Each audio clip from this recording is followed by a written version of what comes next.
नमस्कार दोस्तों, आप सभी का BR डिजिटल हैबी चैनल में।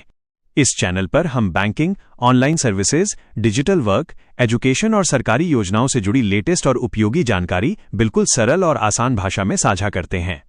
अगर आप भी डिजिटल बैंकिंग और ऑनलाइन सर्विसेज से जुड़ी सही और भरोसेमंद जानकारी पाना चाहते हैं तो चैनल को सब्सक्राइब जरूर करें और साथ ही बेल आइकन को भी दबा दें ताकि हमारी हर नई वीडियो का नोटिफिकेशन सबसे पहले आप तक पहुंच सके।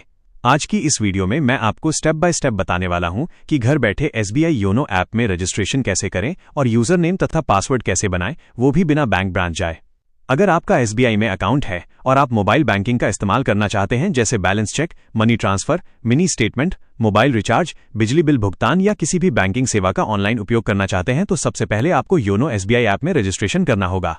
इसलिए इस वीडियो को आखिर तक जरूर देखिए क्योंकि मैं पूरी प्रक्रिया को स्टेप बाय स्टेप और प्रैक्टिकली बताऊंगा।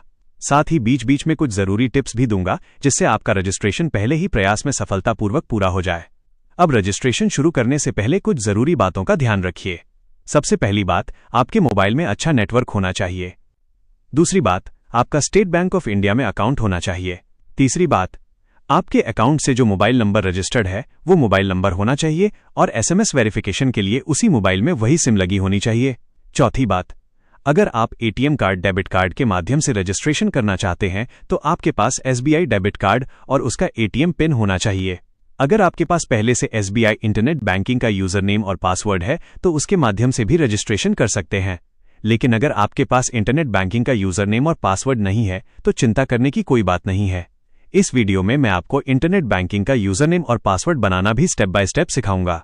पांचवी और सबसे जरूरी बात, रजिस्ट्रेशन के दौरान जो भी यूजर नेम और पासवर्ड बनाएं उन्हें किसी सुरक्षित जगह पर लिखकर या सेव करके जरूर रखें और इन जानकारियों को कभी भी किसी के साथ साझा न करें क्योंकि ये आपके बैंक अकाउंट की सुरक्षा से जुड़ी महत्वपूर्ण जानकारी है। तो चलिए बिना किसी देरी के प्रक्रिया शुरू करते हैं। सबसे पहले अपने मोबाइल में गूगल प्ले स्टोर खोलिए। सर्च बॉक्स में योनो SBI टाइप कीजिए। यहाँ एक बात का विशेष ध्यान रखिए कि केवल स्टेट बैंक ऑफ इंडिया का ऑफिशियल योनो SBI ऐप ही इंस्टॉल करें। ऐप इंस्टॉल हो जाने के बाद इसे ओपन कर लीजिए। अब जैसे ही आप योनो SBI ऐप खोलेंगे, सबसे पहले ग्रीटिंग्स पेज दिखाई देगा। यहाँ सबसे पहले अपनी पसंद की भाषा चुनिए और उसके बाद प्रोसीड बटन पर क्लिक कर दीजिए। प्रोसीड करते ही कुछ सेकंड तक लोडिंग होगी। लोडिंग पूरी होने के बाद वेलकम पेज खुलेगा। इस पेज पर आपको कुछ भी बदलना या चुनना नहीं है, केवल नीचे दिए गए लेट्स गेट स्टार्टेड बटन पर क्लिक कर दीजिए। अब आप योनो SBI रजिस्ट्रेशन के मुख्य पेज पर पहुंच जाएंगे। यहां आपको दो विकल्प दिखाई देंगे। पहला, already have an SBI account, दूसरा, मेक UPI पेमेंट्स। अब इन दोनों विकल्पों का मतलब समझ लेते हैं। Already have an SBI account का मतलब है कि आपका पहले से स्टेट बैंक ऑफ इंडिया में अकाउंट है और आप उसी अकाउंट के लिए योनो SBI में रजिस्ट्रेशन करना चाहते हैं। वहीं मेक UPI पेमेंट्स विकल्प उन लोगों के लिए है जो किसी भी बैंक अकाउंट से केवल UPI सेवाओं का उपयोग करना चाहते हैं, ठीक वैसे ही जैसे फोन पे, गूगल पे या पेटीएम का इस्तेमाल करते हैं। क्योंकि हमारा पहले से SBI अकाउंट है, इसलिए हम already have an SBI account के नीचे दिए गए रजिस्टर विकल्प पर क्लिक करेंगे। इसके बाद SMS परमिशन का पेज खुल जाएगा। यहां अलाउ SMS परमिशन को चुनकर परमिशन दे दीजिए। अगर आपके मोबाइल में 2 सिम लगे हुए हैं तो अगले स्टेप में दोनों सिम दिखाई देंगे। यहां वही सिम चुनें जिसका मोबाइल नंबर आपके SBI अकाउंट में रजिस्टर्ड है। सिम चुनने के बाद प्रोसेस्ड पर क्लिक करने के बाद अपने आप SMS वेरिफिकेशन शुरू हो जाएगा।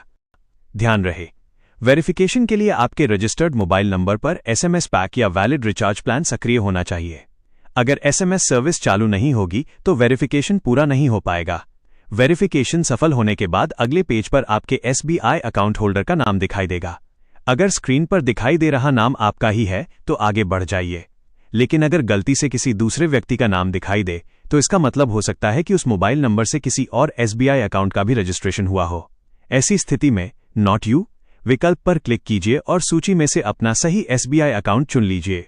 अब योनो SBI में रजिस्ट्रेशन करने के लिए आपको 3 विकल्प दिखाई देंगे। पहला, डेबिट कार्ड। अगर आपके पास SBI का ATM कम डेबिट कार्ड है तो इसी विकल्प को चुनें। दूसरा, इंटरनेट बैंकिंग। अगर आपके पास पहले से इंटरनेट बैंकिंग का यूजर नेम और पासवर्ड है तो इस विकल्प के माध्यम से भी रजिस्ट्रेशन कर सकते हैं। तीसरा, ब्रांच एक्टिवेशन। इस विकल्प में रजिस्ट्रेशन पूरा करने के लिए आपको बैंक शाखा जाना पड़ता है, लेकिन इस वीडियो में हम डेबिट कार्ड के माध्यम से रजिस्ट्रेशन करेंगे क्योंकि ये सबसे आसान और सबसे अधिक इस्तेमाल किया जाने वाला तरीका है। इसलिए डेबिट कार्ड विकल्प चुनकर प्रोसीड पर क्लिक कर दीजिए। अब अगले पेज पर आपसे डेबिट कार्ड की जानकारी मांगी जाएगी। यहाँ सबसे पहले अपने एटीएम कम डेबिट कार्ड के लास्ट 6 डिजिट की नंबर दर्ज कीजिए। ध्यान रहे, ये नंबर स्क्रीन पर दिखाई नहीं देगा, इसलिए अपना फिजिकल एटीएम कम डेबिट कार्ड देखकर सही लास्ट के 6 डिजिट की नंबर भर दीजिए। इसके बाद अपना एटीएम पिन दर्ज कीजिए और प्रोसीड बटन पर क्लिक कर दीजिए। अब टर्म्स एंड कंडीशंस का पेज खुल जाएगा। इस पेज को नीचे तक स्क्रॉल कीजिए, दोनों टर्म्स और कंडीशंस के चेकबॉक्स पर टिक लगाइए और उसके बाद नीचे दिखाई दे रहे सेट एमपीआईएन के एरो बटन पर क्लिक कर दीजिए। इसके बाद सेट एमपीआईएन का पेज खुल जाएगा। यहां आपको 6 डिजिट का एमपीआईएन बनाना होगा।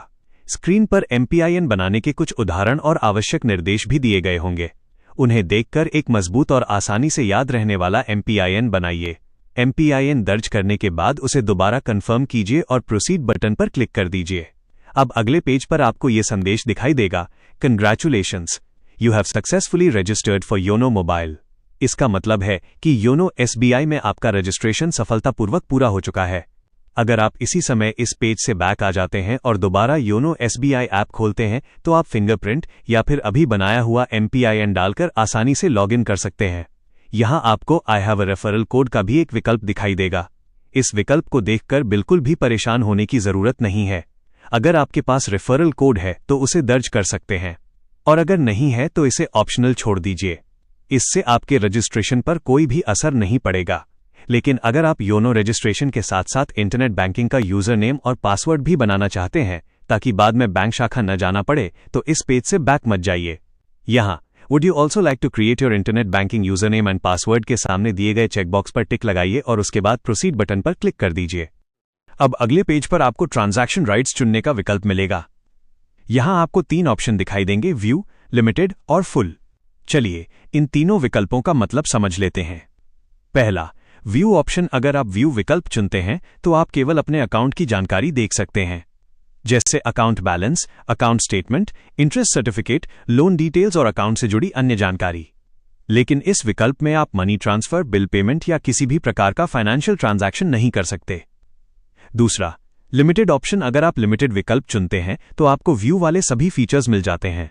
इसके अलावा आप अपने ही एसबीआई अकाउंट्स के बीच फंड ट्रांसफर कर सकते हैं, फिक्स्ड डिपॉजिट एफडी और रिकरिंग डिपॉजिट आरडी खोल सकते हैं, साथ ही कुछ अन्य सीमित बैंकिंग सेवाओं का भी उपयोग कर सकते हैं।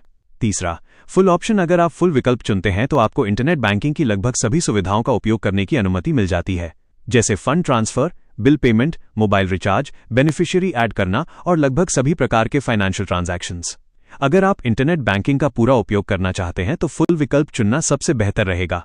मैं यहां फुल विकल्प चुन रहा हूं क्योंकि इससे इंटरनेट बैंकिंग की सभी सेवाओं का एक्सेस मिल जाता है। अब नेक्स्ट या कंटिन्यू बटन पर क्लिक कर दीजिए। इसके बाद इंटरनेट बैंकिंग यूजर नेम और पासवर्ड बनाने का पेज खुल जाएगा। यहां सबसे पहले अपनी पसंद का यूजर नेम बनाइए। उसके बाद एक स्ट्रॉन्ग पासवर्ड दर्ज कीजिए और उसी पासवर्ड को रीएंटर पासवर्ड में दोबारा भरकर कंफर्म कर दीजिए। अगर यूजर नेम या पासवर्ड बनाने में कोई परेशानी हो तो स्क्रीन पर दिए गए एग्जाम्पल्स और गाइडलाइंस को देखकर अपना यूजर नेम और पासवर्ड बना सकते हैं। सभी जानकारी सही तरीके से भरने के बाद कंटिन्यू या नेक्स्ट बटन पर क्लिक कर दीजिए। अब आपका योनो एसबीआई रजिस्ट्रेशन और इंटरनेट बैंकिंग यूजर नेम तथा पासवर्ड दोनों सफलतापूर्वक बन चुके हैं। अब एक बार योनो एसबीआई ऐप को पूरी तरह क्लोज कीजिए और फिर से ओपन कीजिए। ऐप खुलते ही आपको लॉगिन करने के लिए 3 विकल्प दिखाई देंगे। पहला, एमपीआईएन। अगर आपने एमपीआईएन बनाया है तो उसकी मदद से लॉगिन कर सकते हैं। दूसरा, फिंगरप्रिंट। अगर आपके मोबाइल में फिंगरप्रिंट लॉक का सपोर्ट है और आपने उसे एनेबल किया हुआ है तो फिंगरप्रिंट के माध्यम से भी लॉगिन कर सकते हैं। तीसरा, यूजर नेम और पासवर्ड। अगर आप इंटरनेट बैंकिंग यूजर नेम और पासवर्ड के माध्यम से लॉगिन करना चाहते हैं तो इस विकल्प का उपयोग कर सकते हैं।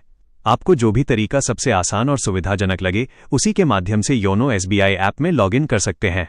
मैं यहां एमपीआईएन की मदद से लॉगिन करके दिखाता हूं। तो दोस्तों, आप देख सकते हैं कि मैं सफलतापूर्वक योनो एसबीआई ऐप में लॉगिन हो चुका हूं। इसी तरह आप भी घर बैठे आसानी से YONO SBI registration, MPIN set और इंटरनेट बैंकिंग यूजर नेम तथा पासवर्ड बना सकते हैं, वह भी बिना बैंक शाखा जाए। मुझे उम्मीद है कि आज की इस वीडियो से आपको एसबीआई योनो में रजिस्ट्रेशन करना और इंटरनेट बैंकिंग यूजर नेम तथा पासवर्ड बनाना अच्छी तरह समझ आ गया होगा। अगर यह वीडियो आपके लिए उपयोगी रही हो तो वीडियो को लाइक जरूर करें और अपने दोस्तों तथा परिवार के सदस्यों के साथ शेयर भी करें ताकि उन्हें भी इसकी सही जानकारी मिल सके। अगर इस प्रक्रिया के दौरान आपको किसी भी चरण में कोई परेशानी आए या आपका कोई सवाल हो तो नीचे कमेंट बॉक्स में जरूर लिखें। मैं आपके हर सवाल का जवाब देने की पूरी कोशिश करूंगा। और अगर आप हमारे चैनल पर नए आए हैं तो चैनल को सब्सक्राइब जरूर करें और बेल आइकन भी दबा दें। मिलते हैं अगली काम की वीडियो में। धन्यवाद।